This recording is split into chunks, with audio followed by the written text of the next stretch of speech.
Hi విను. మనలో చాలామందికి ఒక ప్రాబ్లం ఉంది.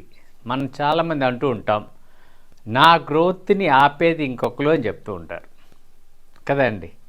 నా గ్రోత్కి అడ్డు లేకపోతే ఆబ్స్ట్రక్ల్ ఇంకొకరు అని చెప్తాం. సహజంగా ఆఫీస్ ఎన్వైరన్మెంట్లో ఎక్కువ చెప్తూ ఉంటాం. నా ప్రమోషన్కో లేకపోతే నా సక్సెస్కో లేకపోతే బెస్ట్ ఎంప్లాయీ ర్యాంకింగ్కో లేకపోతే ఇంక్రిమెంట్స్కో దీనికి ఎవరొకరు అడ్డుపడుతున్నారు అని చెప్తూ ఉంటాం. సో మన అందరి కంప్లైంట్ జీవితంలో అనేక రకాలుగా మనం అంటూ ఉంటాం. అదేవిధంగా ఇంకో ముక్క కూడా అంటూ ఉంటాం, అబ్బబ్బబ్బ వాడు ఎంత అదృష్టవంతుడండి, లక్కీ పర్సన్ అని చెప్తూ ఉంటాం. సో ఒకటి గుర్తించండి, జీవితంలో లక్ అనేది లేకపోతే మీ యొక్క గ్రోత్ని స్టాప్ చేసే వాళ్ళు ఎవరు లేరండి. సో లక్ అనేది ఏం స్పెషల్గా ఉండదండి, మన ఎఫర్ట్స్ ఇంపార్టెంట్. సో మీకు ఒక స్టోరీ చెప్తాను. ఎందుకంటే మన స్టార్ట్ చేసింది మన యొక్క గ్రోత్కి అబ్స్ట్రక్టల్స్ ఆటంకం అని చెప్పి మొదలుపెట్టాం. ఒక కంపెనీలో ఒకరోజు ఒక అనౌన్స్మెంట్ జరిగింది. చాలా పెద్ద కంపెనీ, ఒక అనౌన్స్మెంట్ తర్వాత అన్ని డిపార్ట్మెంట్స్కి ఈమెయిల్స్ వెళ్ళినాయి. ఏమని వెళ్ళి అంటే, మీ గ్రోత్కి కారణమైన వ్యక్తి చనిపోయాడు, మీ గ్రోత్కి ఆటంకం కలిగించిన వ్యక్తి యొక్క బాడీని కాన్ఫరెన్స్ హాల్లో బోర్డ్ రూమ్లో పెట్టాం, మీరు వెళ్ళి మీ హోమేజ్ అంటే మీ యొక్క నివాళి మీరు అర్పించవచ్చు అని చెప్పి చెప్పడం జరిగింది. మెయిల్ వచ్చింది. వెంటనే మీరు నేనైతే ఏం చేస్తాం అంటే, నా గ్రోత్కి ఆటంకం కలిగించిన వ్యక్తి చనిపోయాడని చెప్పి ఆనందించాలా సంతోషించాలా తెలియని పరిస్థితిలో ఉంటాం కదా. నేను చెప్పండి, హ్యూమన్ మెంటాలిటీ ఇది. సో ఒక వ్యక్తి చనిపోయాడంటే బాధ ఉంటుంది, కాకపోతే మన గ్రోత్కి ఆటంకం కలిగించే వ్యక్తి ఇంకా లేడు అన్నప్పుడు ఆనందమే కలుగుతుంది కదా. ఓకే, ఇది మనిషి యొక్క నైజం, బయటికి చెప్పరు కానీ లోపల ఉండే ఒక ఫీల్.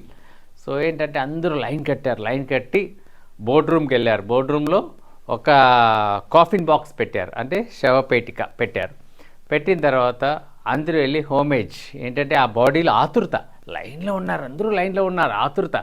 నా యొక్క గ్రోత్కి ఆటంకం కలిగించిన వ్యక్తి ఎవరో అని తెలుసుకోవడం కోసం అందరూ లైన్ కట్టి ఉన్నారు.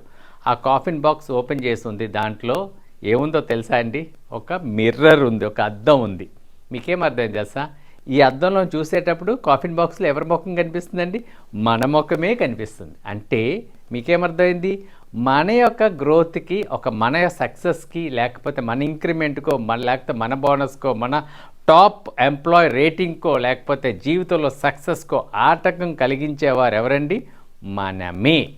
అది గుర్తించాలండి. సో మనకెవరు శత్రువులు లేరని, మనమే శత్రువులమే, మనమే ఛాలెంజ్ చేసుకోవాలి. దీది చేయకుండా మనం ఏం చేస్తూ ఉంటాం, సాకులు చెప్తూ ఉంటాం, ఎక్స్క్యూజెస్ చెప్తూ ఉంటాం, ఛాలెంజెస్ని తీసుకోం, అన్ని ప్రాబ్లమ్స్ కిందే చూస్తాం. ప్రాబ్లమ్స్ అనకూడదండి, ఛాలెంజెస్ అనాలి. ప్రతిదీ ఛాలెంజింగ్గా తీసుకోవాలి. తీసుకున్నట్లయితే జీవితంలో సక్సెస్ సాధించగలం. మన గ్రోత్కి మనమే ఆటంకం అవుతున్నాం, మనమే ఆబ్స్టికల్స్ అవుతున్నాం.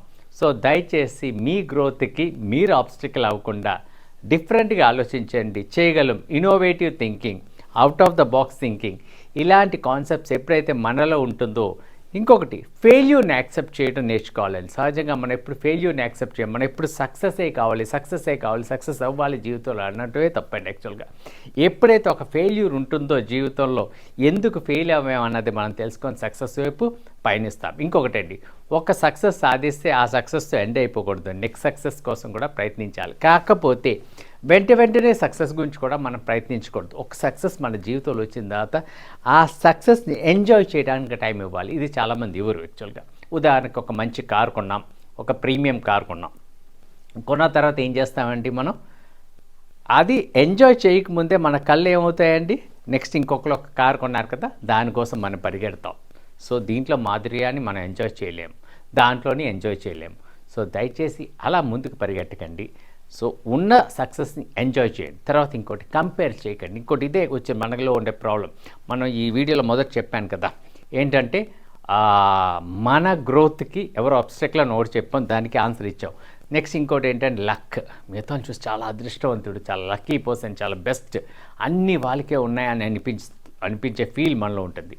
అలాగే లక్ అనేది లేదని హార్డ్ వర్క్, లేకపోతే ఇంకా చెప్పాలంటే ఈ రోజుల్లో హార్డ్ వర్క్ కూడా స్మార్ట్ వర్క్ వెళ్ళాం. మన ఎఫర్ట్స్ లక్ అనేది లేదు. సో అందుకని చెప్పి మీరు ఎవరితో మీరు కంపేర్ చేయద్దు. యు ఆర్ యూనిక్, మీరు డిఫరెంట్, మీరే సాటి. అందుకని చెప్పి పోటీ పడవలసింది మీతో మీరు. ఓకేనా అండి? అంతే తప్ప మిగతా వాళ్ళతో కంపేర్ చేసి వాళ్ళ లక్ ఉందని చెప్పి సగం జీవితాన్ని పాడు చేసుకోవద్దు. ఎఫర్ట్స్ పెట్టండి, ప్రతి నిమిషం ఎఫర్ట్ పెడితే సక్సెస్ మంది. ఏమంటారు? Thank you.